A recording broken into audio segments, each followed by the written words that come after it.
President Putin today. We're going to call President Putin right after this meeting. I'm sure we're going to have a solid meeting, good meeting, maybe a great meeting, and we're going to try and work out a trilat after that and see if we can get it finished, put this to sleep, because this is not since the Second World War has there been anything like this. So I'm honored to welcome NATO Secretary General Mark Rutte, who's a great gentleman, great political leader in Europe generally, but now he's the NATO Secretary General, and you're doing a fantastic job. Thank you very much, Mark. Prime Minister Starmer of the United Kingdom, our friend and my friend, and doing really well, and people like him a lot. We all like him. Everyone knows President Macron of France, who's been with me from the beginning, one of the first people I met as a foreign dignitary, and I liked him from day one. And I like him even more now. That's pretty good. That's unusual. That's a pretty unusual thing. Prime Minister Meloni of Italy, who's a really great leader and an inspiration over there. She's served now, even though she's a very young person, she's served there for a long period of time relative to others. They don't last very long. You've lasted a long time. You're going to be there a long time.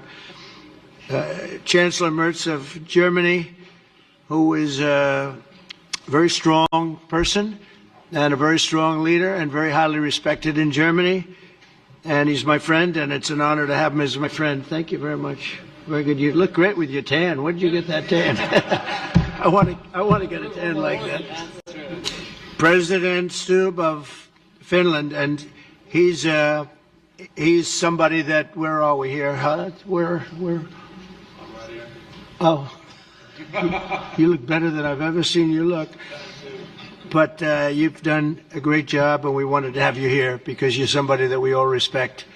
And you've had a lot to do with the success, I think, and the potential success. And thank you very much for being here. We appreciate it.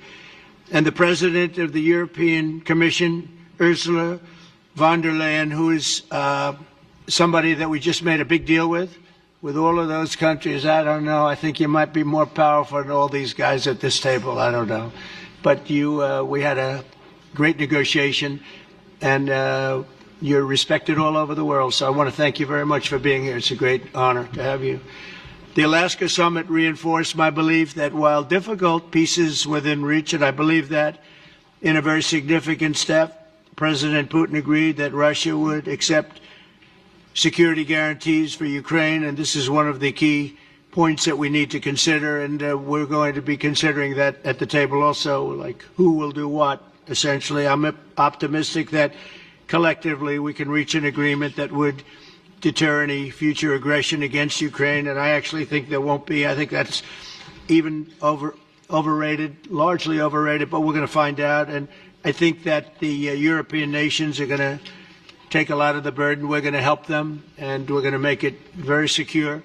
We also need to discuss the possible exchanges of territory, taking into consideration the current line of contact. That means the war zone, the war lines that are pretty obvious, very sad actually to look at them, and negotiating positions. President Putin, also you have President of Ukraine, who is you just met a little while ago, and we're going to try and get a three-party meeting, maybe as soon as we can.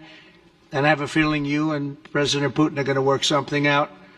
Ultimately, this is a decision that can only be made by President Zelensky and by the people of Ukraine working also together in agreement with President Putin. And I just think that's very good things are going to come of it. So I hope we have a good meeting. And if we can have a good meeting, I'll set up a meeting with President Putin, and if you'd like, I'll go to that meeting. And not that I want to do that, but I will do that because we want to save a lot of people from dying. A lot of people are dying, and we got to save them. We've got to save it. 5,000, 6,000, 7,000 people sometimes a week. All of us would obviously prefer an immediate ceasefire while we work on a lasting peace, and maybe something like that could happen. As of this moment, it's not happening, but President Zelensky and President Putin can talk a little bit more about that. You know, in the 6 or so wars that we stopped, we haven't had a ceasefire. And so I don't know that it's necessary. You can do it through the war, but it would be, I like the ceasefire from another standpoint. You immediately stop the killing.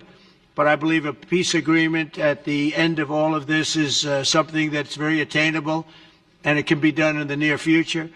With all of the wars that I got involved in, we only have this one left. Of course, as I walk out the door, there'll probably be a new one starting, and I'll get that stopped too. But I thought this was going to be one of the easier ones. It's actually one of the most difficult. They're very complex.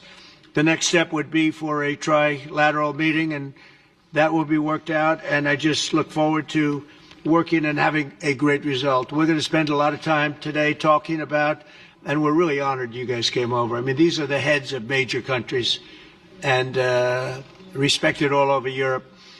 And they speak for, largely, I think I should say, but pretty much for the other countries of Europe. And we will come to a resolution today, I think, on almost everything, including probably the security. And that's pretty much the story. I'd like to say, Mr. President, would you like to say something? You have the media. If you want, you could come over and you could stand, you could use mine, or you could just turn around, whichever you feel comfortable with. Thank you so much. I can speak without microphone. Thank you so much. I think that we had very good conversation with President Trump. Very good. And it really was the best one. Or sorry, maybe the best one will be in the future. But it was really good. And we spoke about very sensitive points. The first one is security guarantees. And we are very happy with President that all the leaders are here, and the security in Ukraine depends on the United States and on you and on those leaders who are with us in our hearts. They have been online before yesterday, and etc. So a lot of countries on the side of Ukraine, our people, and all of us want to finish this war, stop Russia and stop this war. We spoke about it, and we will speak more about security guarantees. This is very important that the United States gives such strong signal and is ready for security guarantees.